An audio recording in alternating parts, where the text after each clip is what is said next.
Welcome back to the night shift. We're glad you could join us. If you enjoy tales from the witching hour and the horrors that lurk just beyond the light, make sure to like this video and subscribe to the channel. We've got a whole manifest of other night shift stories waiting for you, so be sure to check those out after your watch is over. If you're curious about where we are sending you to next, watch to the end. Tonight, you're not just pulling a late one in some quiet office. You've taken a job far from shore, where the only thing deeper than the water is the darkness itself. Let's begin. There are 3 things you learn fast on the midnight watch aboard the Oceanic Serenity. 1. You're not alone. 2. The rules they leave you aren't for your safety, they're for your sanity. And 3. Dawn is a whole lot further away than you think. The ship's clocks, the few that still work, all click over in unison. It's 1:13 a.m. The moment is punctuated by the old ballroom radio behind the main desk cutting to dead static. You were in the middle of logging the atmospheric pressure in a damp-paged ledger, the pen scratching in the quiet. But now, over the groaning of the hull, there's a new sound, a rhythmic scraping overhead. It's slow, deliberate, heavy, like something dense is dragging itself across the ceiling panels right above you. You freeze. That's not the ship settling. This sound has intent. You glance down at the ledger, the stained, leather-bound book left for you on the console. Tucked inside the back cover, you found a single, laminated page, looking way too modern for all the rot and decay. Your eyes fall to the first line, typed in a faded, uneven font. Rule number 1. The ship's clocks synchronize at 1:13 a.m. The ballroom radio will fail. If the static begins to whisper your true name, you have 10 seconds to smash the dial. Do not hesitate. The thing that crawls in the ceiling is a slow hunter, but a patient one. It only needs to know which room to search. The static from the ballroom hisses, and for one sickening moment, it feels like it's trying to shape itself into syllables. You don't wait to find out. Welcome to Sleepy Echoes Unwind, where the night remembers old stories. Tonight, we journey into a place where shadows linger and forgotten whispers rise with the dark. Now, light your lanterns, slow your breathing, and let us drift together into the hush of the night. Section 1. The Midnight Watch. The job posting was a masterpiece of saying nothing. Midnight Watchman, solitary posting, high pay. That's all it said. No mention of the vessel, the Oceanic Serenity, a name that sounds like a cruel joke now. No mention that solitary posting means you're the only living soul on a city-sized mausoleum adrift on a black, endless ocean. They don't tell you you're not just watching the ship, you're trying to keep it from waking up. You took the job because you had to. Everyone who ends up here has to.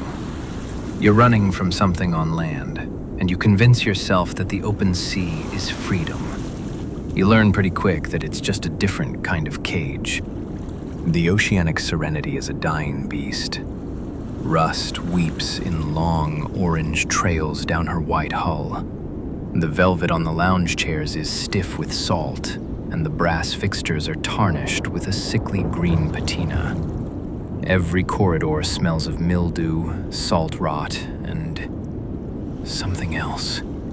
Something heavy and sweet, like funeral flowers left in a sealed room for decades. The ship is a labyrinth of empty decks, lounges, ballrooms, and cabins. All quiet. But it's the quiet of a graveyard, a silence that feels heavy with things unsaid. Your duties are simple, listed on a clipboard that feels as ancient as the ship. Patrol the decks, check that sealed compartments are still sealed. log temperature changes. The captain, a guy you saw for all of 10 seconds on a flickering video call, assured you the ship was quiet at night. He was a liar. Or maybe, to him, this was quiet. The ocean outside is just wrong. From the moment you stepped onto the promenade deck, you knew it. There are no stars, no moon, not even a faint glow from some distant shipping lane. Just a flat, pitch-black surface that seems to swallow light. It doesn't reflect, it consumes. Stare at it for too long, and you feel like you're standing on the edge of a void, and the ship isn't sailing on it, but being slowly digested by it. So you patrol.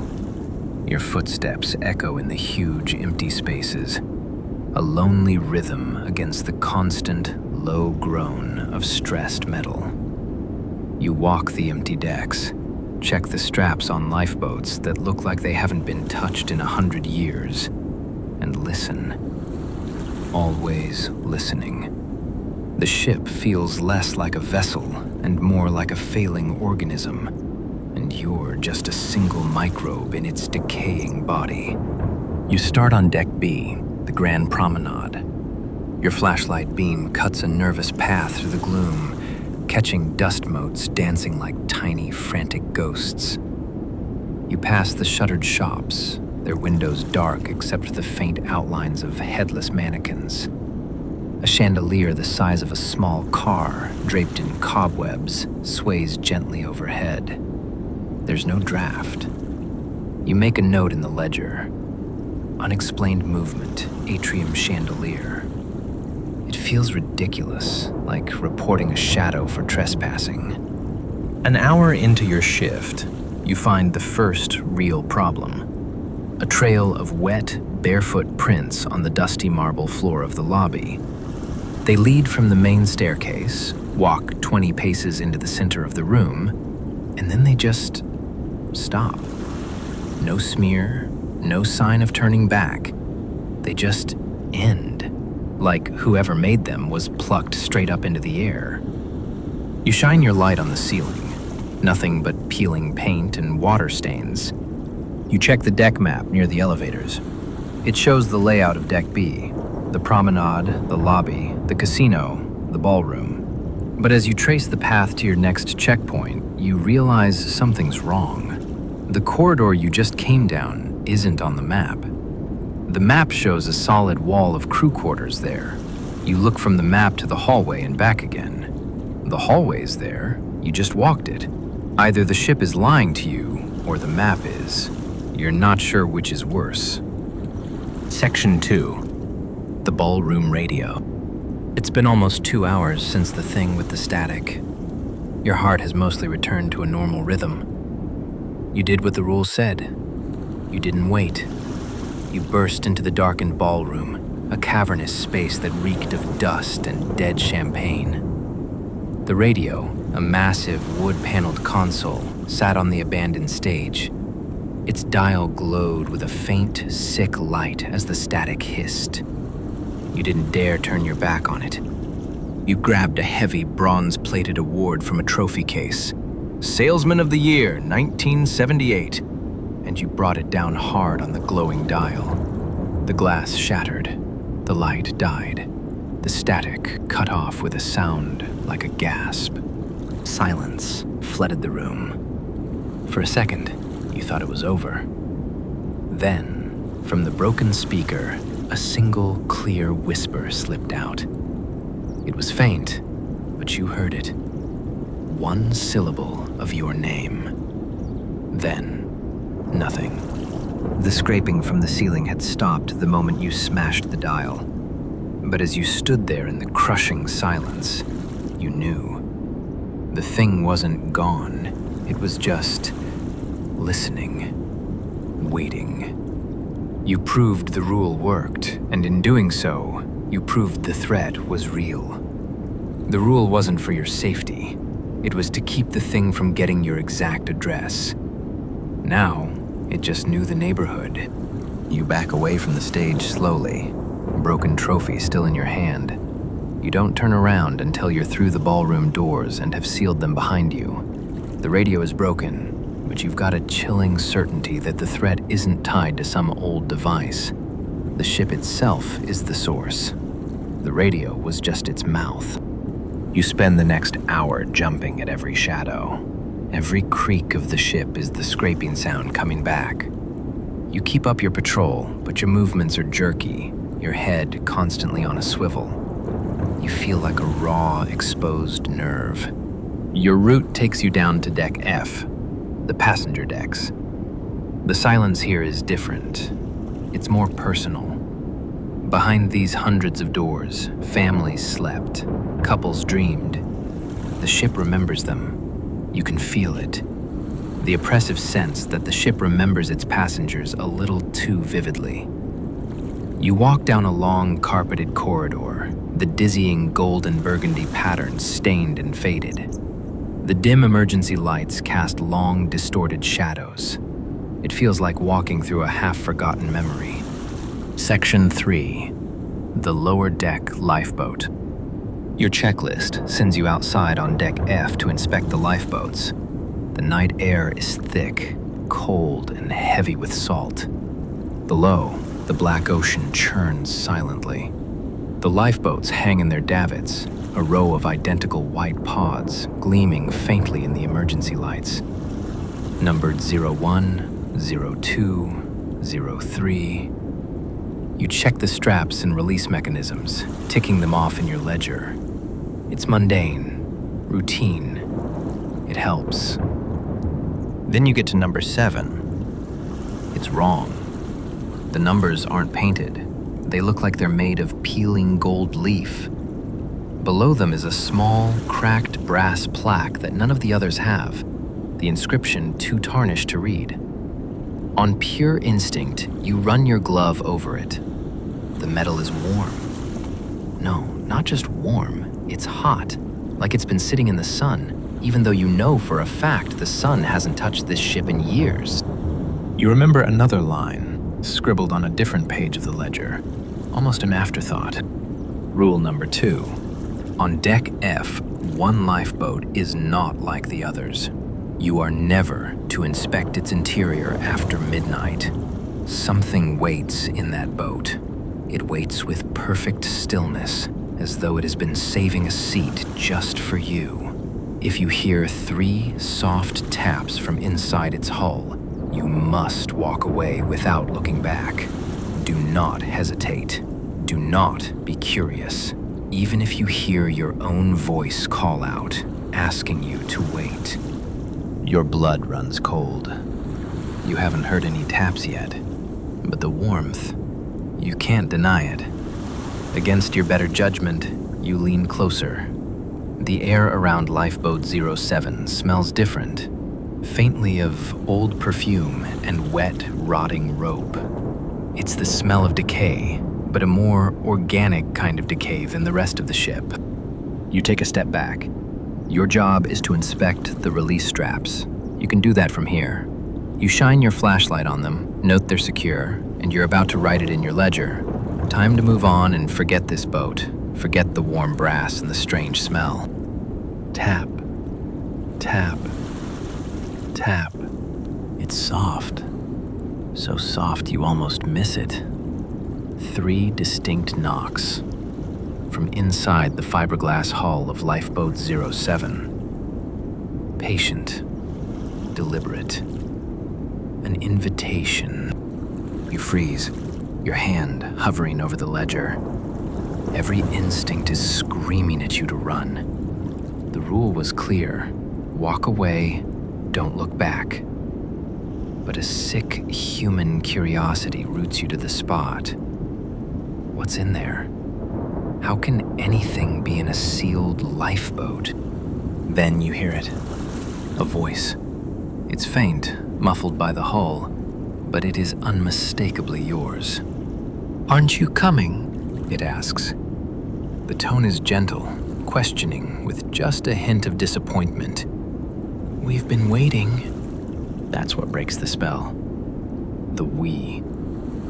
You turn and you walk. You don't run. The rule said to walk. You force your legs into a steady, measured pace, one foot in front of the other, away from Lifeboat 07. Your heart is a frantic drum against your ribs. You don't look back. You can feel the boat behind you, feel the presence inside it, feel its gaze on your back like a heavy, expectant weight.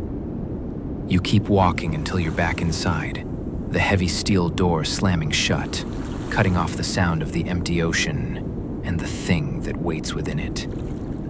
You lean against the door, gasping for air, the sound of your own voice echoing in your head. Section 4. The passenger in vintage attire. The ship is testing you. You get it now. The rules aren't a simple list of warnings. They're the playbook for a game you're being forced to play. Every time you clear an area and come back, there's a new violation of reality. A door you locked is now wide open. A wet handprint appears on the inside of an elevator you know you're the only one using. The corridors themselves seem to shift. The path to the engine room, a straight shot an hour ago, now has a corner it didn't have before. The ship is delirious, its layout sweating and shivering like it's got a fever. You find yourself in the Grand Atrium again. You're checking the emergency lights on the second floor balcony when you see him. He's standing on the ground floor, under the faint glow of the main atrium light. He wasn't there a second ago, you're sure of it. He's dressed like a passenger from the 1950s, with a perfectly tailored tuxedo, bow tie, and polished shoes. He stands perfectly still, hands clasped behind his back, looking up at the stained glass dome, which is now just a black, lightless void. You duck behind a pillar, heart hammering. There are no passengers. There's no one else. The rule book, the real one, the one made of desperation, has a page for this. Rule number 3. At some point during your watch, a passenger may appear. They will always be polite. They will be lost. They will ask, repeatedly, for the ship's port of call. You must never, under any circumstances, give them a real answer. Do not name a city. Do not look at a map. The port they seek does not exist in our world, and if you speak its name, the ship will know you also wish to go there, and it will begin to steer. The man lowers his gaze and turns, as if he knows you're there. He doesn't look right at you, but in your direction. His face is calm, pleasant, but there's an unnerving smoothness to it, like a porcelain mask. "Excuse me," he calls out. His voice is refined, cultured, and it doesn't echo like it should. It sounds like he's standing right next to you. "I seem to be a bit turned around. Could you be a dear and tell me, what is our port of call?" You stay silent, hidden, holding your breath. Maybe if you don't answer, he'll leave. "Hello?" he calls again, a polite insistence in his tone.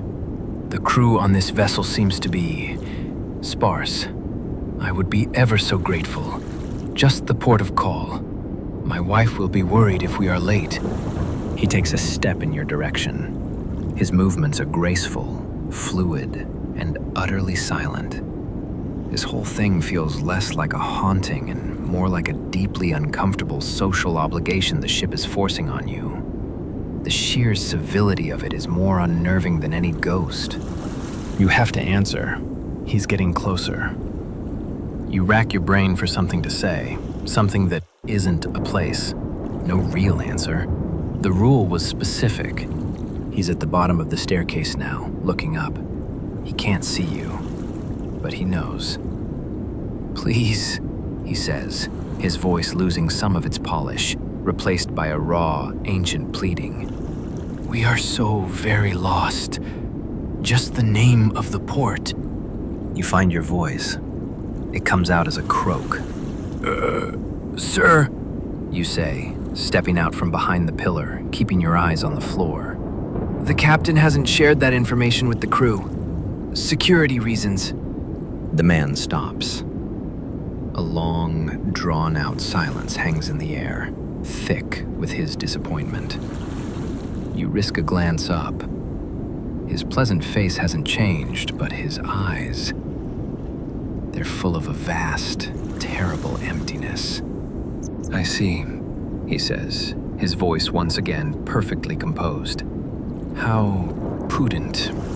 Thank you for your time. And then he turns and walks away. He doesn't fade or vanish. He just walks toward the dark end of the promenade, his posture perfect, until the shadows just swallow him. You're left alone again, your body trembling. You look at your hands. They're shaking. You passed another test, but you're starting to realize that passing doesn't mean you win. It just means you get to play the next round. Section 5. The Engine Room Prayer. The hours drag on, and your patrol takes you deeper into the ship's belly. The air grows warmer, thicker, smelling of hot metal, ozone, and that same underlying rot. The groaning of the hull is a constant chorus of tortured steel down here. This is the ship's heart, its guts, and this is where the decay feels most alive. Salt water has breached the lower levels, hissing through corroded pipes. The carpets are gone, replaced by grated metal walkways that clang under your boots. The light is a sickly yellow-green, cast by fixtures coated in grime. You're heading for the engine room. The checklist says you just need to verify the main doors are sealed. But as you descend, you feel a growing dread that has nothing to do with the man in the tuxedo or the thing in the ceiling. This feels older, deeper. You come to a fork in the corridor. Your map says go left, but the left path is blocked by a tangle of collapsed pipes. To the right is a narrow maintenance tunnel that isn't on your map. It's the only way forward. The ship is changing itself again, forcing your hand. You squeeze through the tunnel. On the other side, you find it. Scratched into the wall with what looks like a nail is another rule, written over older, fainter warnings in different languages. This one is fresh, desperate. Rule number 5. Never let the engine room doors open on their own. Never speak to what answers from behind them. It wears the voices of the dead like a coat. If it asks you about the water, if it asks you if you can hear the water praying, you must cover your ears and retreat up to the passenger decks. The ship is no longer being powered by machinery alone. You stare at the words until they burn into your mind. This rule feels different. It implies this vast, dying machine is being held together by something other than engineering. You follow the corridor and find them. The engine room doors. 2 massive, circular steel hatches, sealed with a wheel lock you could barely turn with your whole body. They should be impenetrable. As you get closer, a low humming fills the air, a vibration you feel in your teeth. It's not machinery. It sounds organic. You're 10 feet from the doors when the humming stops. The silence is terrifying. And then a voice comes from behind the steel. Is anyone out there? It's a man's voice, rough, with an accent you recognize from old crew training videos. It's the voice of an engineer who, according to the ship's records, died in a boiler accident 30 years ago. You stay silent. Never speak to what answers. I hear you walking, the voice continues, friendlier now. It's all right. Just checking the pressure. The water, it's been acting up tonight. The great wheel lock in the center of the door begins to turn, slowly, with loud metallic clicks.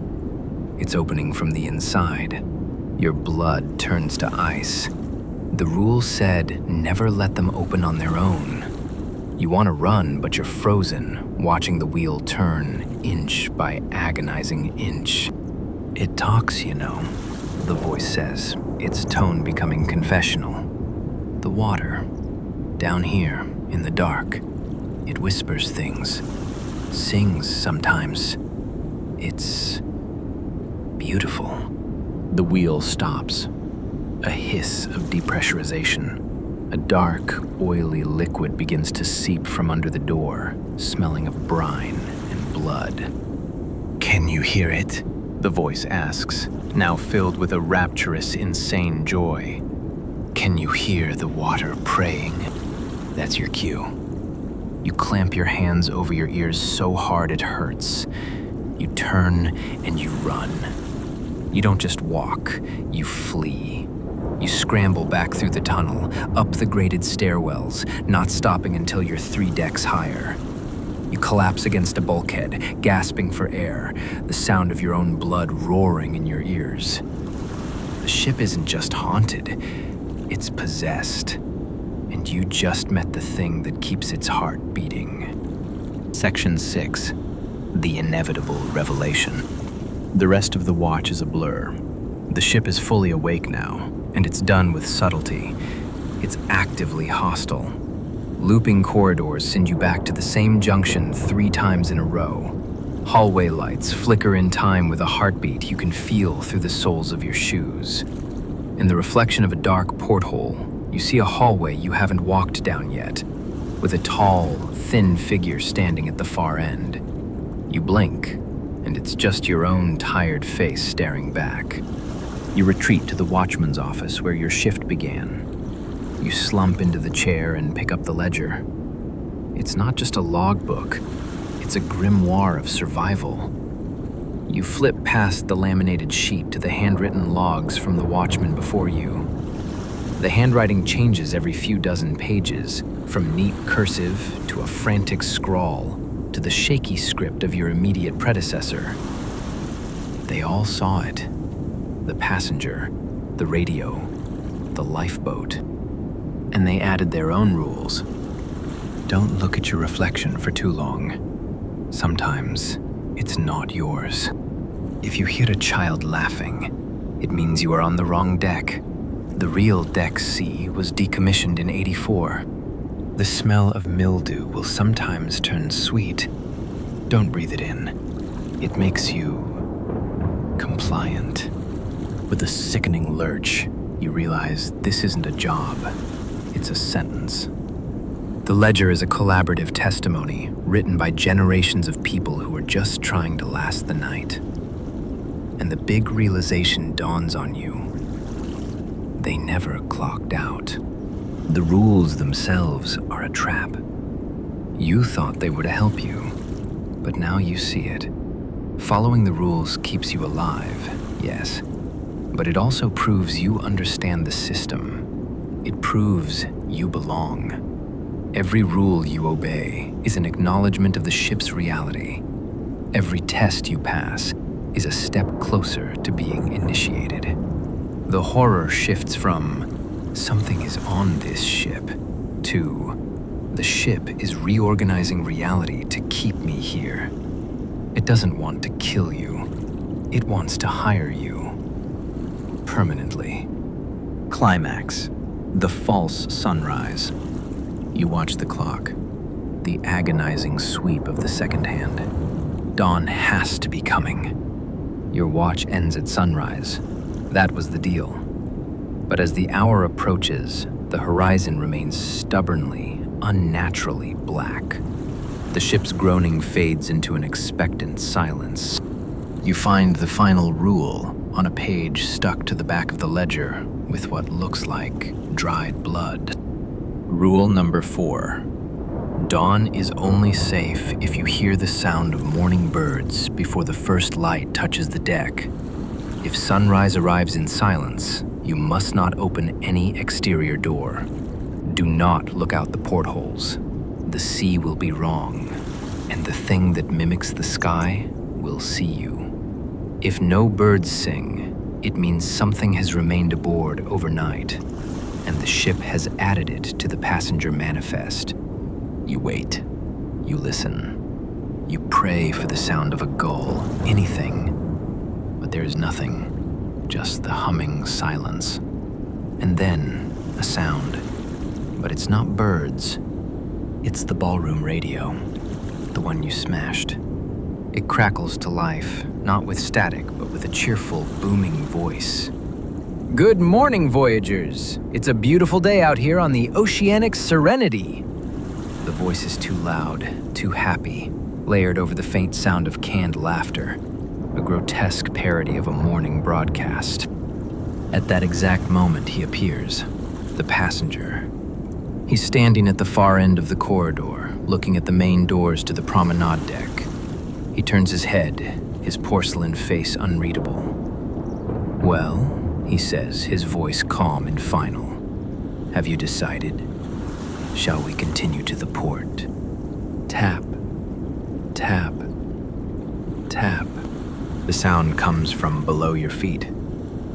Faint, but unmistakable. The lifeboat, renewing its invitation. And then, the scraping sound from the ceiling. It stops, directly above your head. You're trapped, cornered. The climax of your shift isn't one monster, it's all of them. The main doors to the promenade deck begin to glow with a soft, beautiful light, the color of a perfect sunrise. It's a lie. You know it's a lie. There are no birds, but it's so tempting. A warm, inviting light, a promise of an ending. The rule was clear. No birds, no door. The radio is a lie. The passenger is a phantom. The lifeboat is a coffin. And the thing in the ceiling is waiting. The conclusion. The new crew. You survive. You don't open the door. You don't answer the passenger. You ignore the tapping. You sit in the dark, hands over your ears to block out the lying radio. And you wait for an eternity. And then, a sound. A single clear chirp of a seagull. Faint, distant, but it's there. Followed by another, and then another. Real, living birds. The false light around the door vanishes. The radio dies. You feel a shift in the ship, a great collective exhalation. The tension breaks. The real sun rises, and golden light pours through the portholes. The black ocean is still there, but now it just looks like water again. You made it to dawn. But as you stand up on shaky legs, a new sound fills the ship. The announcement system crackles to life with a soft chime. A voice comes over the speaker, the same calm, pleasant voice as the captain from the video call. Good morning, the voice says, and it uses your name. Thank you for your excellent work during the midnight watch. Your probationary period is now complete. Welcome to the permanent crew. Your next shift begins at sunset. Rest well. You look at the ledger in your hands. You look at the final empty page. You pick up the pen. Your hand is steady now. You know, with a terrible, sinking certainty, what you have to do. You have to write down the rules. You have to warn the next person. Because the oceanic Serenity doesn't kill its night watch. It keeps them. And your shift is just beginning. The sun is up, and for now the ship is quiet. But the worst part of this job isn't the things that move in the dark. It's knowing that when the sun goes down, they'll be back. And so will I. Which rule do you think is the most terrifying? Let me know in the comments.